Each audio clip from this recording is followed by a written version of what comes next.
100% Bénin, mesdames, messieurs, bienvenue. Le numéro du jour se veut la suite logique de celui d'hier. Affaire, plagiat et fausse codirection. Ils sont en tout 5 professeurs de grade et de rang divers à être directement mis en cause. Dans le lot de Béninois, Dandy Amou et Ibrahim Salami, dont les noms, mesdames, messieurs, n'est plus à rappeler, ont été abondamment cités.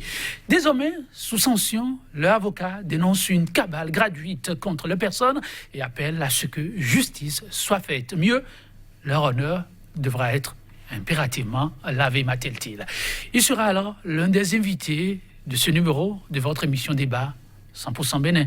Pour ne rien cacher, il est déjà là, rassurez-vous. Mais bien évidemment, comme vous le savez, ce plateau est constamment réservé à 2 invités. Donc il ne sera pas seul. En face de lui, un juriste très au fait du sujet qui, malheureusement ou heureusement, ça dépend de quel côté on se met, continue de défrayer la chronique. En tout cas, le sujet embarrasse plus d'un. Aussi bien les acteurs de milieu universitaire que le citoyen lambda.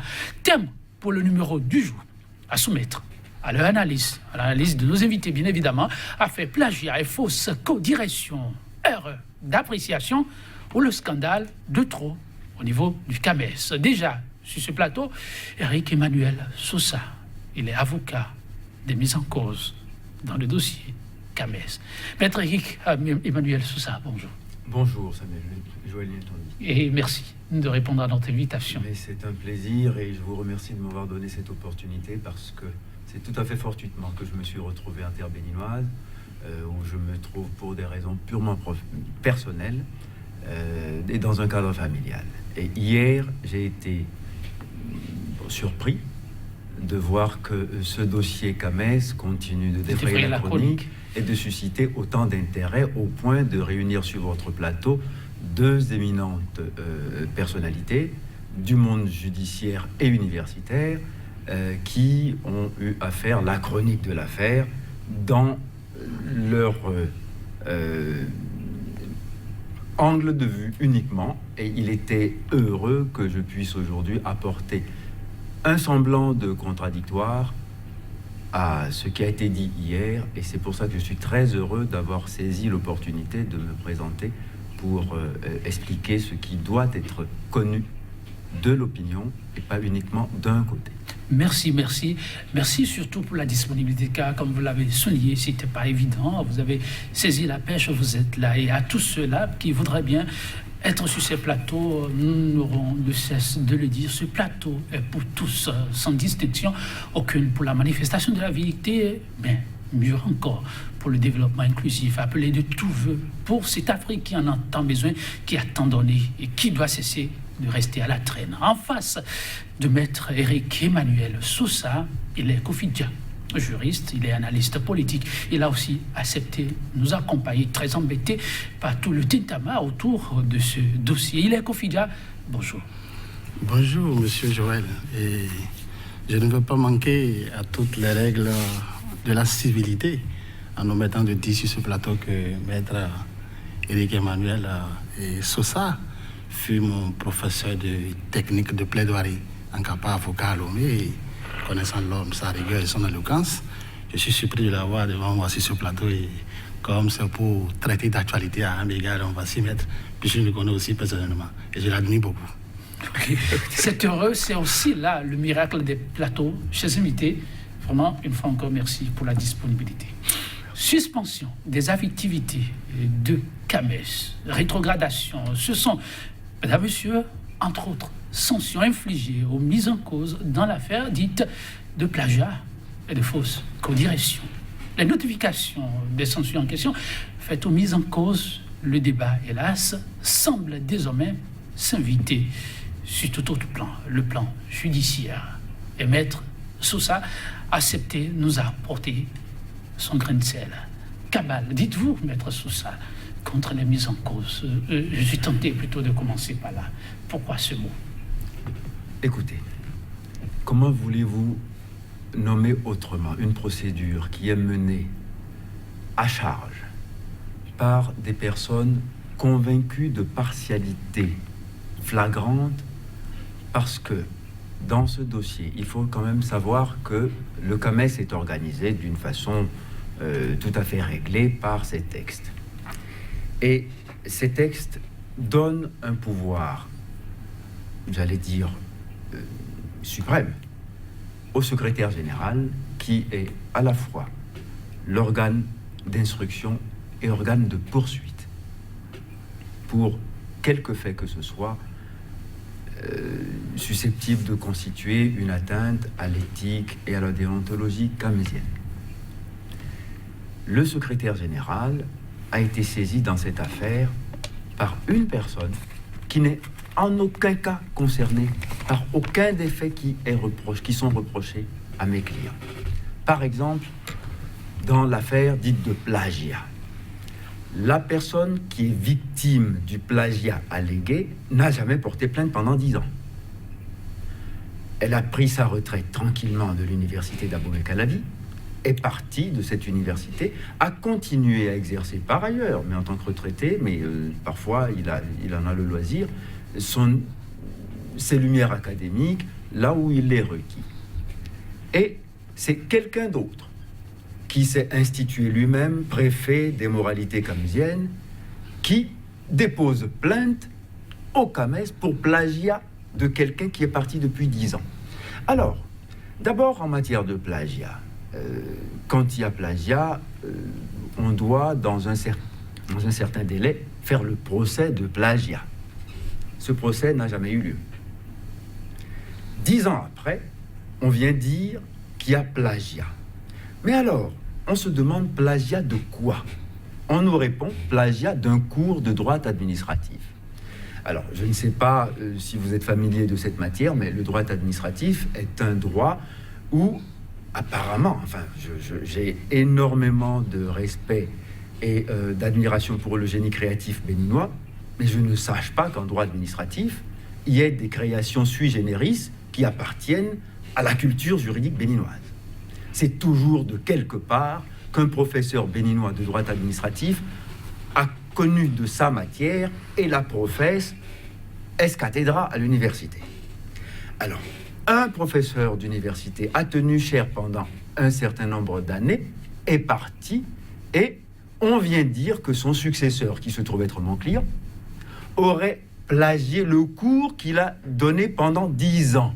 Alors, en droit administratif, qu'est-ce qu'il a inventé qui lui appartienne et qui, parce que pour qu'il y ait plagiat, il faut être l'auteur principal, l'inventeur, porteur de la paternité de ce qui a été plagié.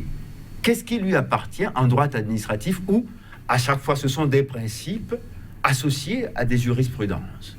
Qu'est-ce qui appartient à ce professeur qui aurait été plagié par mon client?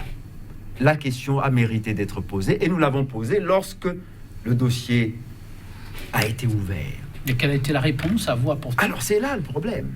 C'est que quand le secrétaire général du CAMES a été saisi d'une plainte par une personne totalement tiers, c'est-à-dire étrangère au conflit de plagiat, a décidé d'ouvrir une instruction, on a d'abord demandé, écoutez, quelle est l'œuvre originale qui a été plagiée? Produisez-le nous, de façon à ce que nous puissions nous défendre par rapport à ce que nous avons créé et produit, et dont on dit qu'il est le plagiat de quelque chose d'autre, qui lui serait antérieur. Jamais nous n'avons reçu ce dossier. Jamais. Jamais. On a réclamé systématiquement, dans tous les dossiers concernés, au secrétaire général de nous produire les pièces qui sont réunies à charge contre nous. Nous ne les avons jamais reçues. Je suis même allé en association avec mes confrères burkinabés, Sommet et Guy Hervé-Cam, faire sommation interpellative au secrétaire général du CAMES d'avoir à nous produire ces pièces, s'il les a. Il ne les a jamais produites.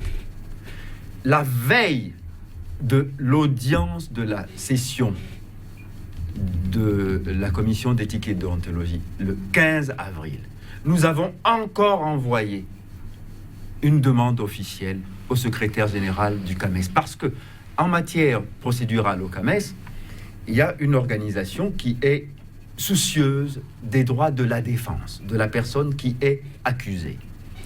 Et c'est heureux. La personne qui est accusée a le droit d'abord de se faire assister par un conseil si elle le souhaite. Et dans ce cas, c'est ce qui s'est passé. On a pris ombrage du fait que, eux, étant déjà juristes, aient senti le besoin de se faire assister par des avocats. Ça leur a été imputé à faute. À faute. Oui, parce que dans le dossier, hier, il a été rappelé, et ça m'a effaré, que le fait qu'ils aient eu à s'exprimer, mais pas eux, leur avocat, par le biais de leur avocat, dans la presse, a été considéré comme circonstance aggravante.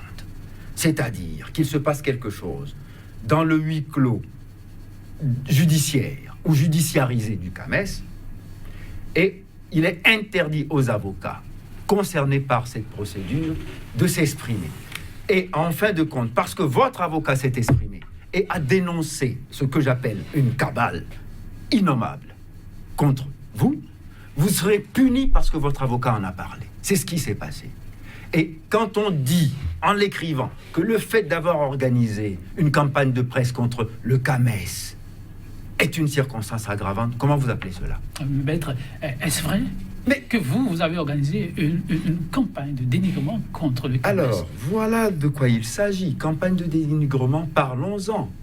Je dénigre quoi lorsque je pourfends les violations du code d'éthique et de déontologie et les violations des droits fondamentaux reconnus partout comme standard des droits de l'homme en matière de défense? Je dénigre qui quand je dis que lorsque je réclame un dossier, on ne me le donne pas, et que surtout, et c'est là où quand même il y a un certain nombre de choses qui doivent être connues de l'opinion publique. À la veille de l'audience, nous ne savions toujours pas quel était l'ordre de comparution des personnes concernées. À la veille, à 23 heures, nous recevons par email, envoyé par le secrétaire général, un règlement intérieur, en nous expliquant que c'est sous l'égide de ce règlement intérieur que la procédure va être conduite. Alors, vous savez quoi? Les juristes que nous sommes et que sont mes clients, là, pour le coup, ont eu un réflexe, on va dire, naturel de formation. Ils seraient professeurs agrégés de chimie ou de physique nucléaire, que peut-être ça leur paraîtrait normal qu'un règlement intérieur échoua la veille de leur comparution pour les juger. Ils ne connaissaient pas. Personne ne connaissait l'existence de ce règlement intérieur depuis le début de la procédure. Et parce que des avocats sont apparus, parce que des avocats ont fait des sommations interpellatives au secrétaire général du CAMES pour lui demander d'avoir à produire avant toute chose les pièces, parce que c'est le code d'éthique et de déontologie qui l'impose. Vous devez être en état de produire un mémoire en défense 1 mois avant votre comparution. Pour faire le mémoire, vous avez besoin de quel ingrédient? Ce dont on m'accuse. Et idéalement, les éléments de preuve réunis à ma charge. C'est comme ça qu'un procès est sain, et c'est comme ça que les standards, j'allais dire, aujourd'hui complètement appropriés dans le droit interne de tous les pays africains, y compris ceux qui se gondouanisent de plus en plus, y compris ceux-là. Alors, vous parlez là du procès, et vous parlez en même temps du règlement intérieur. Les preuves, oui, il y a d'abord les preuves qui n'ont pas été données. On nous a produit, à titre de preuve, la plainte qui a été déposée par une personne qui n'est pas concernée par les procédures. C'est-à-dire, elle n'a pas été plagiée, mais elle a déposé plainte au CAMES. Et, chose curieuse, mais inédite au CAMES, la personne qui est supposément plagiée apparaît comme témoin dans la procédure. Vous avez vu ça où? Et si je dis cabale, je pèse encore mon mot. Parce que... Non, mais je vais continuer. Je vais terminer. Permettez, d'un mot encore. Le fameux règlement intérieur qui nous a été brandi à la veille de notre comparution. Personne n'en connaissait l'existence. On nous dit qu'il est signé et daté du 21 janvier 2019. Au 21 janvier 2019, il y avait une session qui se tenait à Ouagadougou, au CAMES. Mais un règlement intérieur n'est pas l'ouvrage d'une seule personne. Fut-il secrétaire général du CAMES, et fut-il par ailleurs immensément intelligent. mais il produit un règlement intérieur qui fait des entorses au code d'éthique et de déontologie lui-même.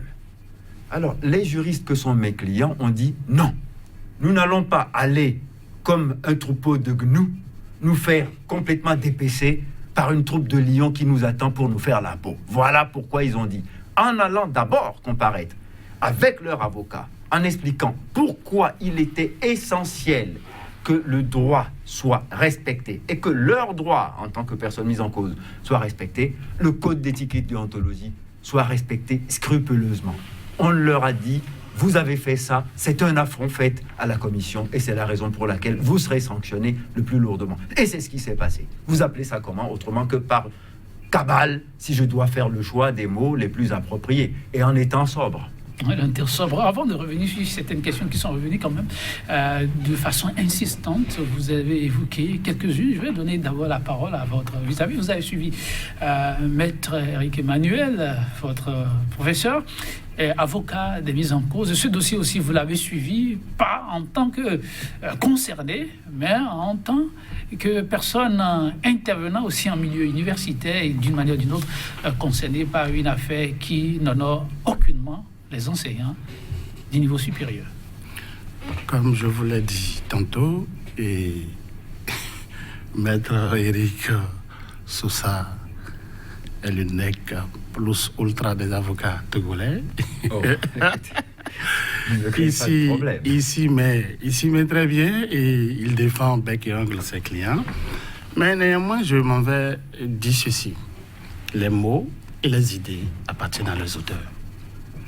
Et que cela soit un cours de droit administratif ou que cela soit une thèse, mais moi, lorsque vous les copiez ou que vous les recopiez, que vous les pastichez, mot pour mot, vous apposez vos noms, cela s'appelle le plagiat.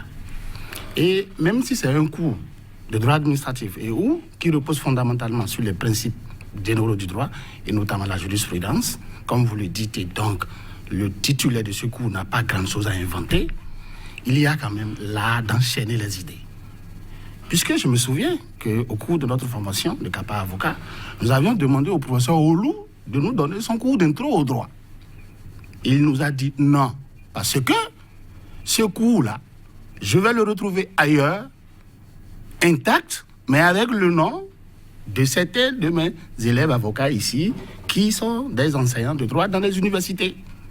Et donc, le concepteur d'un cours, il a veillé. Le concepteur d'un cours a beaucoup lu plusieurs ouvrages pour étayer son argumentaire. Par conséquent, il y a forcément plagiat lorsque vous vous servez du cours d'autrui ou lorsque vous tirez le maximum du cours d'autrui pour pondre un article ou pour pondre une thèse ou pour un article devant vous permettre d'obtenir un titre au CAMES. Cela dit, il y a un adage latin qui dit « damihi facto, dabo tibius ». Dis-moi les faits, je te donnerai le droit. C'est mon prof, il me connaît très bien.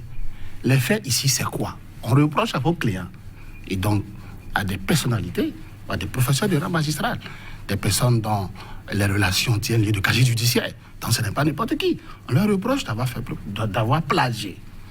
Et là où je suis choqué et surpris, et je partage un peu votre colère, c'est que quand on parle de plagiat, je ne vois pas comment l'auteur de ce plagiat pourrait s'en sortir. Dans la mesure où il s'agira d'opposer les deux tests ou les deux documents. Le document initial et le document que l'on est en train de traiter de plagier. Mais cela dit, on n'a pas forcément besoin d'être victime du plagiat pour porter plainte. Si votre plagiat vous confère un titre que vous ne méritez pas et que cela perturbe l'équité qui doit reposer en tout, notamment en droit, on peut considérer cela comme étant une faute. Parce que une tierce personne peut porter plainte dans la mesure où il y a plagiat. Sinon, c'est amener nous autres, les étudiants, ou amener les autres qui prétendent au grade, au CAMES, d'aller faire la même chose ou d'aller copier et tout. Mais s'il faut dire vrai, parce que je sais mon professeur, je le sais, très rigoureux et très impartial, s'il faut dire vrai, le CAMES est en train de faire un très bon boulot. Pas forcément. Non, pas forcément sur ce dossier. Okay. Pas forcément sur ce dossier, mais le CAMES doit continuer à aller en profondeur. Parce qu'il y a plus de faussaires en termes de titres, de diplômes et de grades que plus de véritables méritants. Là où moi je suis sans voix, c'est que le professeur Salami, c'est un talent, c'est un éminent juriste. Et donc, je n'ai pas vu les preuves, mais si c'est le cas, je suis choqué. Et j'attends que les faits soient avérés. Parce que c'est là où j'apporte une légère réserve. Parce que, quand vous avez évolué en plagiant les autres, on peut forcément le sentir dans votre manière d'appréhender les sujets de droit. Oui. Bon, il y a des éléments qui ont été sortis. J'ai senti que Maître voulait faire des compléments. Allez-y, forcément, avant que je pose mes questions. Je remercie beaucoup M. Dia d'avoir dit si cela est prouvé, cela me choquerait beaucoup. Et c'est dans cela que nous sommes actuellement. C'est-à-dire qu'en fait, ce qui s'est passé au CAMES a été un acte d'antidroit total. Je m'explique. Quand on tonne que 19 ministres de l'enseignement supérieur se sont réunis, donc leur décision est quasi auréolée de la sainteté papale, parce que c'est comme les cardinaux réunis en conclave et qui désignent le pape, ils ne peuvent pas mal faire.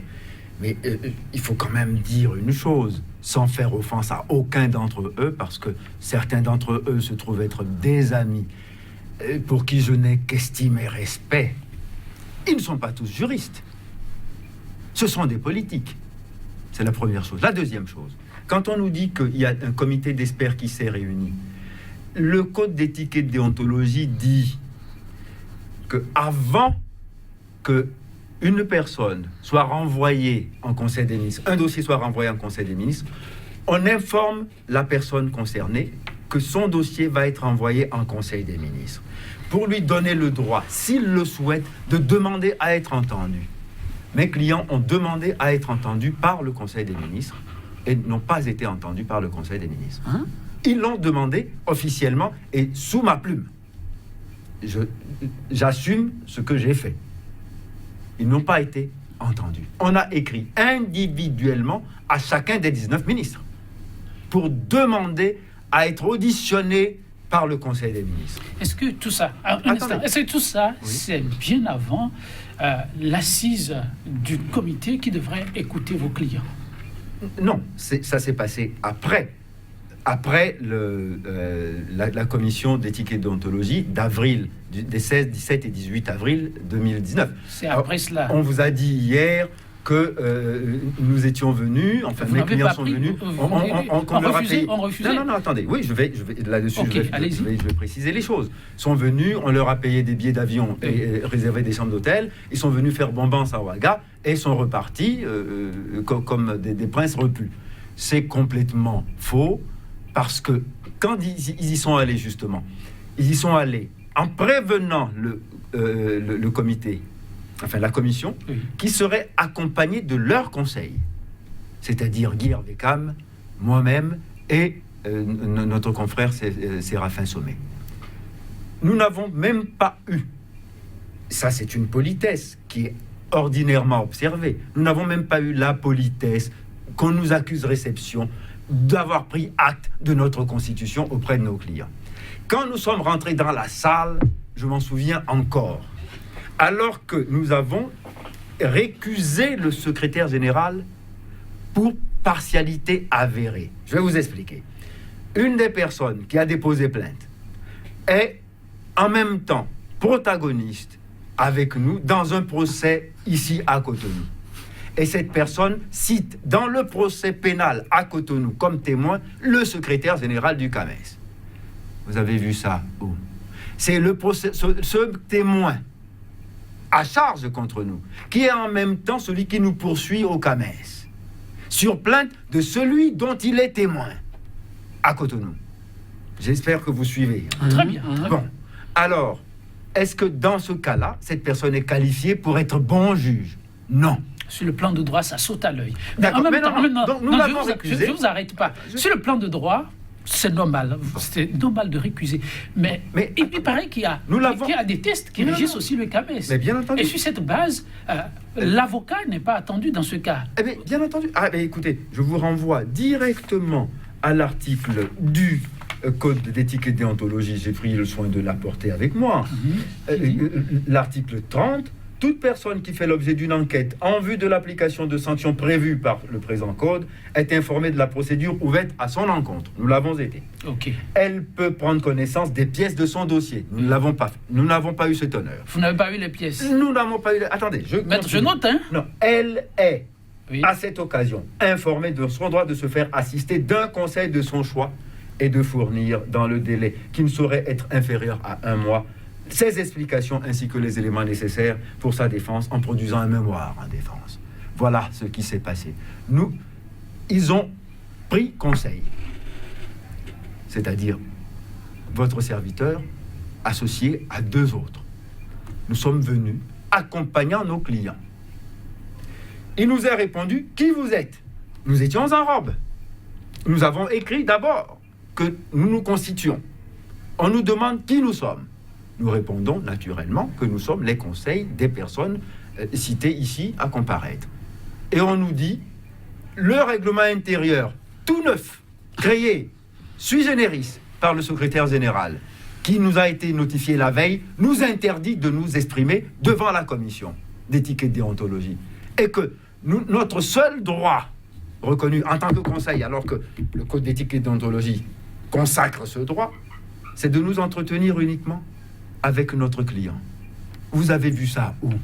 Même une cour martiale en Corée du Nord a un peu plus d'égard pour la personne accusée. Et c'est ça ce qui s'est passé, c'est la raison pour laquelle, juristes qu'ils sont, et soucieux de la bonne application du droit, ils ont dit non mais, si c'est pour assister à cette parodie de justice, nous n'y participerons pas. Parce que, en le faisant autrement, nous acceptons finalement d'être jugés en étant déjà condamnés. Et c'est ce qui s'est passé. Parce qu'après, on leur a reproché même d'avoir donné la parole à leur avocat dans la presse. Mais est-ce vrai que, malgré cela, vos clients ont envoyé des documents au comité? Bien entendu. Écoutez, juristes qu'ils sont, et je le rappelle encore, de rang magistral, ce n'est pas plus fâcheux de le répéter, ils se représentent en matière de sciences juridiques dans la sous-région d'Afrique de l'Ouest, le haut du panier, c'est-à-dire le dessus de la crème fouettée. D'accord? Que ça plaise ou pas à certaines personnes. C'est comme ça. Et ils ont tous été titularisés et obtenu leur grade en sacrifiant à tous les principes de rigueur, d'éthique et de qualité de production intellectuelle. Et lorsqu'on parle de faux codirection? Alors, quand on parle de faux codirection, j'aimerais quand même qu'on en parle un tout petit peu en sachant de quoi on parle. La fausse codirection, elle a été consacrée comment? D'abord, ceux qui titularisent sont un comité constitué par le secrétaire général du CAMES lui-même. Alors, à moins qu'on me dise qu'à Ouagadougou, ou dans les CTS, ou les CCG, ou les CCI, qui nomment les agrégés au grade de titulaire, il n'y a que des bougnoules, pardonnez-moi de dire ça comme ça, qui mangent à pleines dents tout ce qu'on leur offre. Je dirais que on reproche à ma cliente des turpitudes qui, normalement, devraient être reprochées à ceux qui constituent le comité scientifique qui l'ont qualifié. Parce que quand même, quand on me dit fausse codirection, il y a une règle en droit qui est consacrée ad vitam, et je chérirai cette règle tout le temps. La non-rétroactivité. La loi ne dispose que pour l'avenir. Il y a un règlement nouveau qui n'existe que depuis 2016. Les thèses que ma cliente a co-dirigées l'ont été antérieurement à la mise en vigueur, à l'entrée en vigueur de ce règlement. Et on dit, elle n'a pas respecté le règlement, qui n'avait absolument aucun droit de citer au moment où elle a co-dirigé ces thèses. Mais l'accusation a évolué, c'est-à-dire qu'au début, on nous a dit qu'on a présenté des faux documents, des fausses attestations. Quand c'est faux, il faut démontrer comment la falsification a été opérée. Et puis, comme on n'arrive pas à démontrer que c'est faux, on nous dit non. La confrontation n'a pas eu lieu, vous avez dit non. Ou bien la confrontation... Non, attendez. Il y a toujours eu des échanges épistolaires nombreux entre le secrétaire général lui-même et les personnes mises en cause. Parce que, avant même que cette affaire ne devienne ce qu'elle est aujourd'hui, il y a eu des échanges entre eux. Donc, quand l'affaire a commencé, il y avait d'abord un article de presse. Mes clients ont d'abord été insultés dans la presse. Et ils ont déposé plainte. Ensuite, il y a eu la procédure camésienne. Donc, en fin de compte, on a l'impression que les condamnations au CAMES ont lieu pour protéger et servir de contre-feu aux condamnations qui pourraient avoir lieu devant les tribunaux correctionnels. Et on vous a dit hier que mes clients devraient à la dignité de retirer leur plainte devant les tribunaux correctionnels. Et je voudrais informer ceux qui sont caressés par cette lubie que ça n'arrivera pas.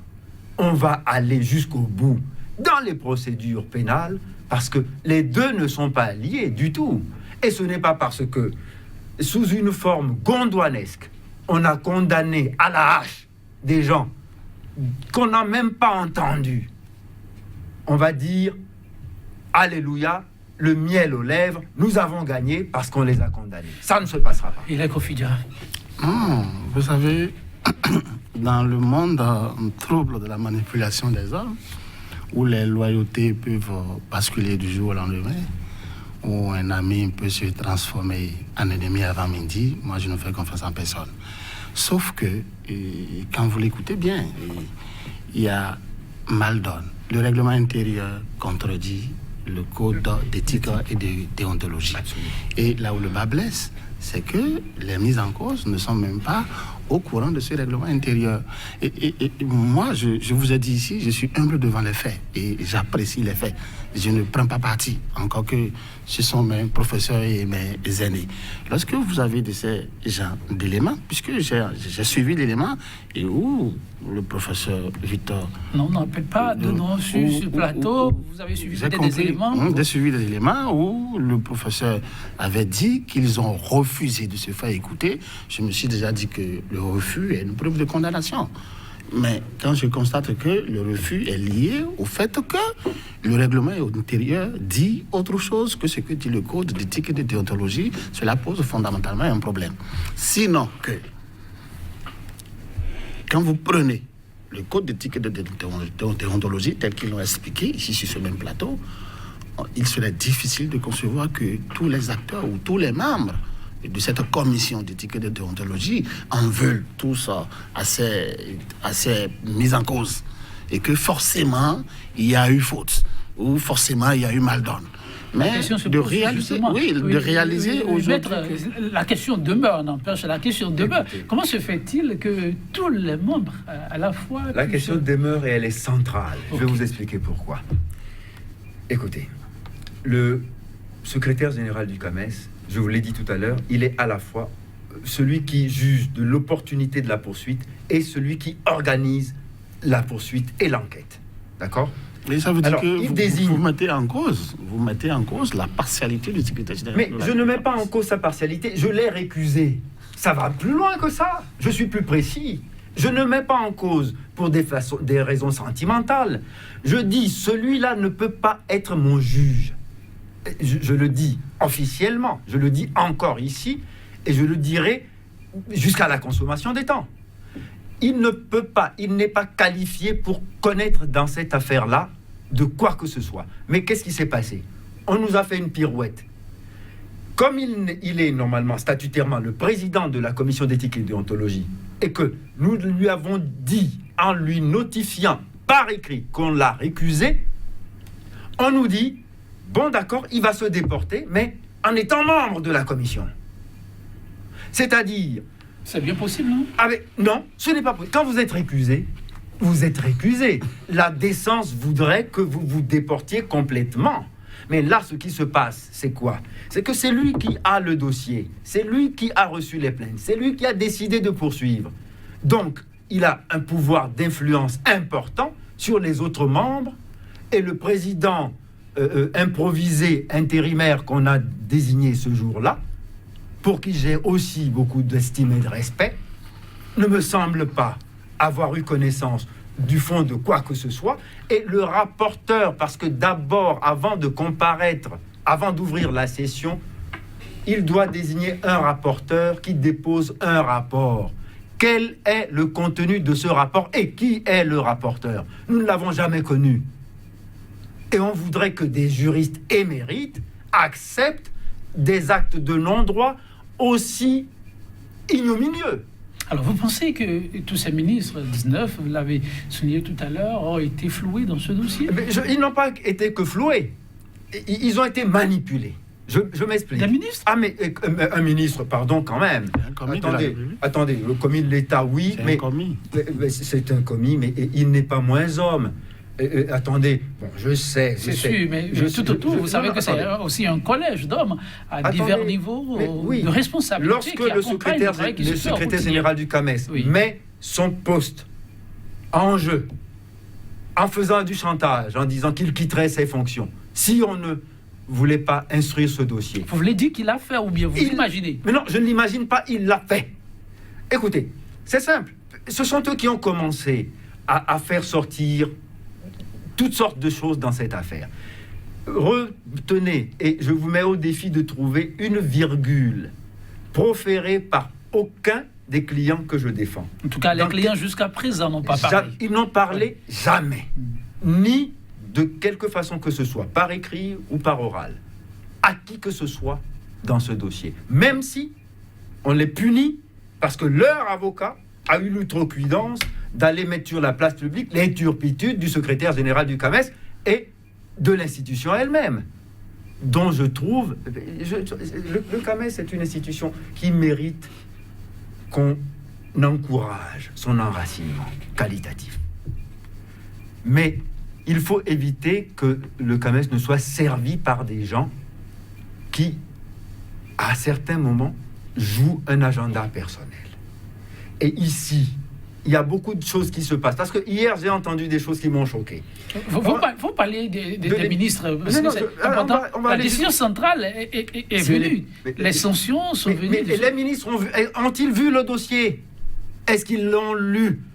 Nous leur avons... dit que les dossiers ne leur sont pas parvenus. Écoutez, parce que je suis acteur dans cette procédure. Tout à fait. Et je me crois totalement autorisé de dire certaines choses.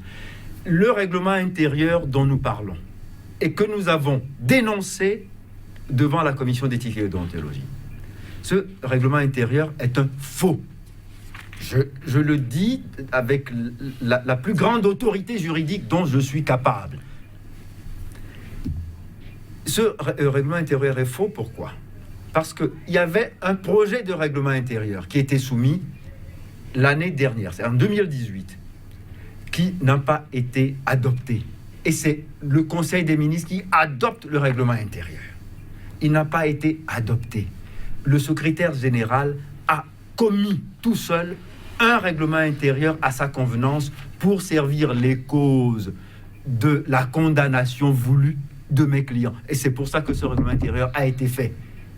On a écrit pour faire un recours pour excès de pouvoir. Vous pensez qu'un seul ministre a répondu? Aucun n'a répondu. Mais qu'est-ce qui peut amener les ministres à garder le silence sur tous ces faits? Écoutez, je ne sais pas. Peut-être vous leur poserez la question. Au 19 ensemble ou à quelques-uns. On va le faire quelques-uns. On a commencé les démarches, mais il est confidentiel. C'est là aussi la grande interrogation.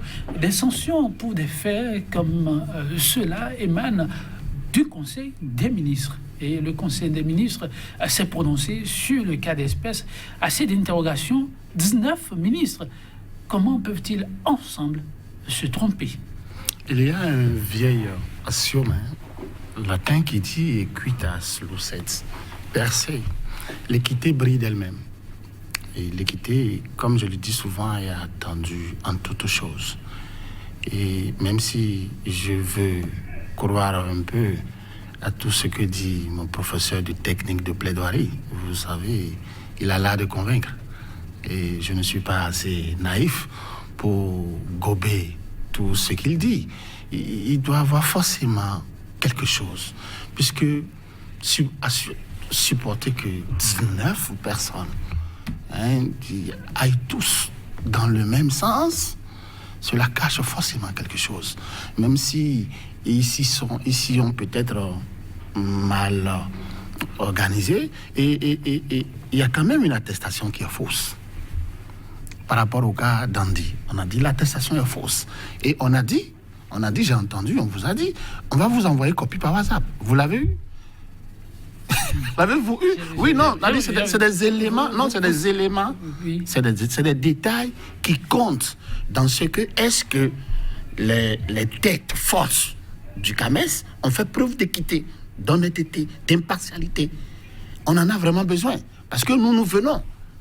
Oui, et si donc on est capable de ternir l'image de ces aînés, c'est quoi le sort réservé à nous autres, les menus fretins ou les brebis galeuses? Donc moi je veux comprendre. C'est pourquoi je me suis jeté sur le sujet. Mais il y a une chose que l'on ne doit pas refuser de voir, refuser d'améliorer ou refuser de dire, sinon on serait des autruches. Il y a beaucoup de plagiat dans les différents documents soutenus, ça et là, dans les universités. En tout cas, c'est un autre débat. En son temps, ça va être fait.